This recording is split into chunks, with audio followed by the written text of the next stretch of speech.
In case you guys are a bit confused by my shirt, this is just a shirt that I got when I went to see Book of Mormon like 2 years ago. You know, the musical made by the same guys who did South Park. I don't know why I'm explaining this. Every time I go down to my local AMC, I'm always looking to see, well, you know, what movies can I see and what format are they in? Are they in regular digital?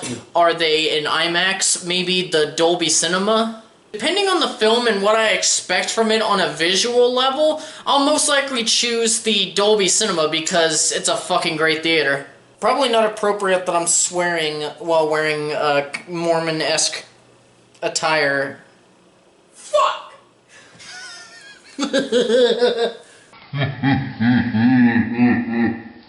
Recently I was sitting down at my day job and my mind was wandering a bit, and I thought back to going to the theater a lot when I was growing up, and the one format that I would always pay extra for because everybody was saying it was the biggest thing, the next big thing, was 3D. But I, like many others, have realized throughout the years that 3D is a dying format, but I believe that it's for three main reasons. One, the movies shown in 3D aren't really suited for the format. It can make a lot of people sick. I think my mother doesn't like 3D for that reason. I think it makes her sick. And then, even if the film can be well suited for 3D, it's just not utilized well. And I have actually seen 2D versions of films be completely sold out, to the point where the 3D versions of the films, the showtimes, there's either nobody else in the theater, or it's just a couple of people who missed out on getting the 2D tickets. But with all the issues that I mentioned, is 3D actually a bad thing? Well, in this edition of my thoughts, I will be talking about when 3D works, when it doesn't, and, you know, I'm going to discuss what I believe the future is for 3D technology. So when does 3D work? Let's look at a few examples. First off, we have Doug Liman's Edge of Tomorrow, otherwise known as Live, Die, Repeat, whatever the fuck the movie's name is. That's a great first example because the camera positioning in the action sequences and the real focus on before the window imagery, which is basically where things actually look like they're coming out at the audience, it really helped put the audience into the movie. Another example, watching Alfonso Cuarón's Gravity starring Sandra Bullock and George Clooney utilized 3D in about the same way and actually made the audience believe to an extent that they were actually looking out into space and that they were even right there. And of course, the film that is still seen as the definitive example of what 3D can do is James Cameron's Avatar. We all felt like we were visiting Pandora with each screening, and believe me, we all went to repeat screenings. That's the only reason why it's the highest grossing film of all time. And it helped because of Cameron's use of 3D to put us inside of the movie, and that, in my opinion, is the point of 3D. It's supposed to put us into a film, to immerse us, to make us feel part of the world, the action. And just as an outside example, 3D can also make CGI and stop-motion animation just look amazing, and that's what it did for animated films like the Lego Movie, Kubo and the Two Strings, and, just to throw them out, both How to Train Your Dragon films. Now on to 3D that doesn't work, and that's actually kind of hard to look into because 3D technology is always improving, and to actually, surprisingly, to talk about bad 3D, we have to look back at the aforementioned Avatar movie. After Avatar came on the scene, after Avatar came on the scene, just exploding through the box office for months, and as I mentioned earlier, becoming the highest grossing film of all time, all of these different studios raced to make everything 3D, just so that they could charge an extra price for the tickets, and it also made way for post-converted 3D, which is where a film is already done, it's just that they decide to put it through a filter and convert it so that you can view it in 3D. And post-conversion damaged a lot of films. Now, the research that I've done just on the topic of 3D technology, and 3D projection systems have told me that films that are post-converted are bad for two reasons. First off, if you're going to use 3D in a film, you really have to plan out your camera work a bit differently than you would with anything in the 2D format. And because of that, applying 3D to a film that's already finished production, like all the way through, it's even done everything for post-production. If you do that, it rarely helps out with the film. A movie like, let me think of an example. Life of Pi is conceived and plotted in a way that it just takes advantage of those tricks that 3D can offer to filmmakers. A film like, I'm trying to find really good examples. Oh, Texas Chainsaw Massacre 3D.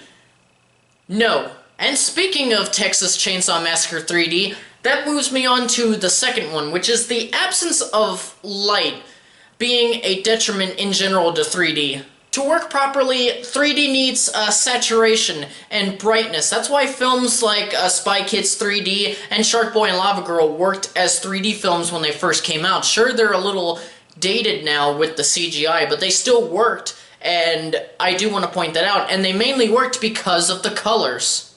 One genre that seemed to jump on the bandwagon for the gimmick of 3D without putting any extra effort into it was the horror genre.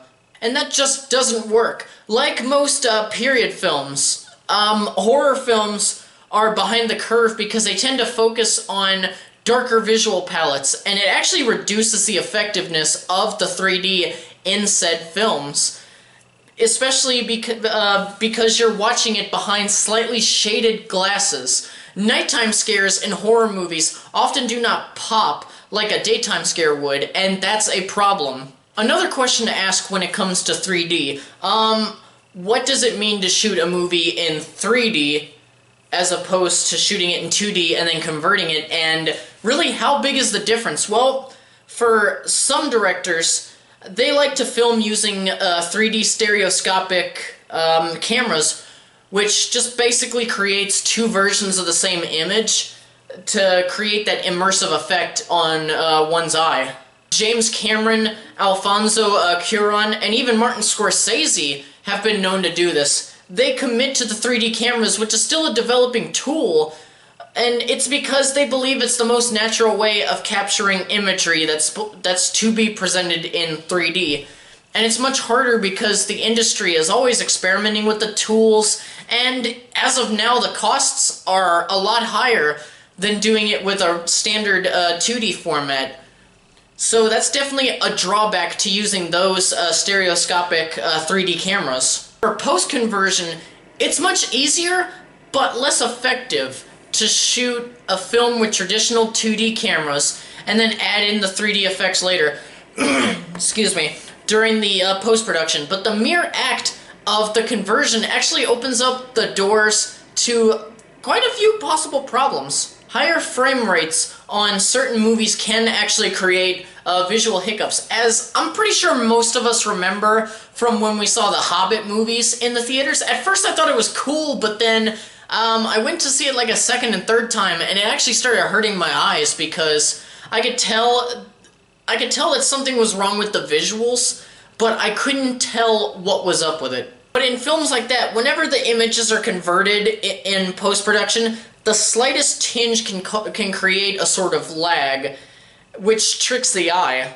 And as I said, manipulating any image leads to possible problems. So movies filmed in 2D that are post-converted to 3D have to be near perfection to be great. And near perfection rarely happens. I don't even know if it's actually happened before. It probably hasn't. But the biggest pitfall, not including everything that I said, and this pitfall affects the actual audience. The biggest pitfall is the price of the 3D tickets, because 3D is basically applied to every single animated film that goes through a theater, and whether they need to be 3D or not, it's becoming so much more expensive for a family of, let's say, 4 people to go see the latest Disney, Pixar, or DreamWorks movie. Of course, families do have the option to choose 2D versions of the same movies, but then the films that I mentioned earlier, like How to Train Your Dragon 2, it loses a bit of the appeal if not seen in 3D, and that's definitely a costly night for the movies for a small family. Now I want to talk about the potential of using 3D in films. Earlier I mentioned that 3D technology is always improving, and that's because the more you do anything, the better you'll get at it. The more time that filmmakers have had to think about 3D, the better and more innovative their approach to the tool becomes. But the biggest improvement that I've noticed in recent years is that films have done a lot less post-conversion. They're actually thinking about using 3D in the beginning stages of filming and pre-production and everything. And they don't just shoehorn in the damn format onto a movie that's either later in the game or it's basically done. And of course, we still have 3D glasses, and that's a pain for a lot of people. But one day, I believe that we will accomplish the development of glasses-free 3D and projectors, especially with people like Steven Spielberg and now James Cameron leading the charge.